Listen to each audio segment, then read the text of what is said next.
5 Proofs of God is a set of 5 logical arguments for the existence of God.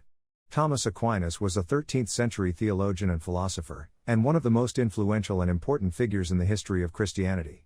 He argued that God can be known through reason, as well as through faith, and his 5 proofs are considered to be the most important works in natural theology. They are based on the principles of motion, causation, contingency, degrees of perfection, and design. The arguments demonstrate that the universe has an intelligent, omnipotent, and beneficent creator. Through these logical arguments, Aquinas provides a rational foundation for belief in God. Now, let lecture at the School of Ages, under the great teacher St. Thomas Aquinas, begin. The first way, the argument from change. The existence of God can be shown in 5 ways. The first and clearest is taken from the idea of motion. 1. Now it is certain, and our senses corroborate it, that some things in this world are in motion. 2. But everything which is in motion is moved by something else. 3. For no thing is in motion except in so far as it is in potentiality in relation to that towards which it is in motion. 4. Now a thing causes movement in so far as it is in actuality.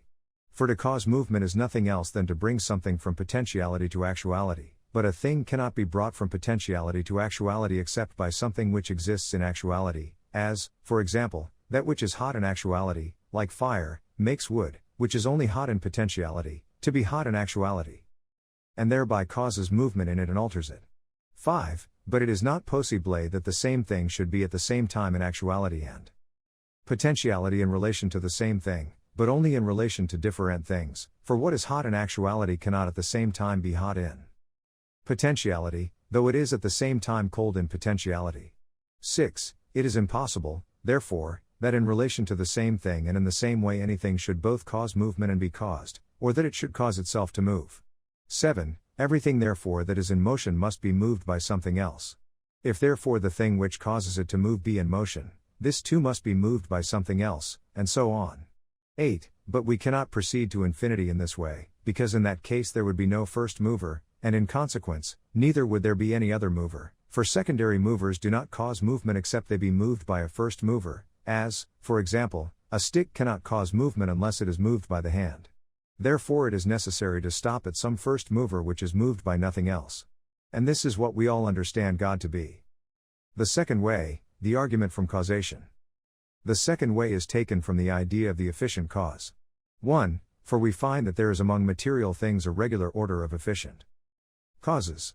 2. But we do not find, nor indeed is it possible, that anything is the efficient cause of itself, for in that case it would be prior to itself, which is impossible. 3. Now it is not possible to proceed to infinity in efficient causes. 4. For if we arrange in order all efficient causes, the first is the cause of the intermediate, and the intermediate the cause of the last, whether the intermediate be many or only one. 5. But if we remove a cause the effect is removed, therefore, if there is no first among efficient causes, neither will there be a last or an intermediate. 6. But if we proceed to infinity in efficient causes there will be no first efficient cause, and thus there will be no ultimate effect, nor any intermediate efficient causes, which is dearly false. Therefore it is necessary to suppose the existence of some first efficient cause, and this men call God. The third way, the argument from contingency. The third way rests on the idea of the contingent and the necessary and is as follows. 1. Now we find that there are certain things in the universe which are capable of existing and of not existing, for we find that some things are brought into existence ere then destroyed, and consequently are capable of being or not being. 2. But it is impossible for all things which exist to be of this kind, because anything which is capable of not existing, at some time or other does not exist. 3. If therefore all things are capable of not existing, there was a time when nothing existed in the universe. 4. But if this is true there would also be nothing in existence now, because anything that does not exist cannot begin to exist except by the agency of something which has existence. If therefore there was once nothing which existed, it would have been impossible for anything to begin to exist, and so nothing would exist now. 5. This is clearly false. Therefore all things are not contingent, and there must be something which is necessary in the universe.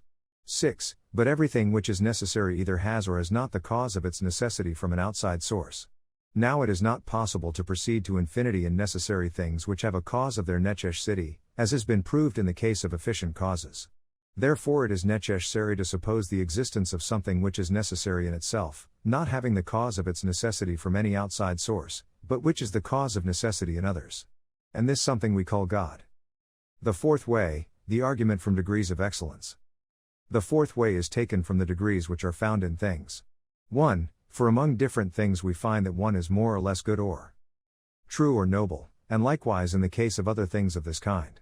2. But the words more or less are used of different things in proportion as they approximate in their different ways to something which has the particular quality in the highest degree. For example, we call a thing hotter when it approximates more nearly to that which is hot in the highest degree.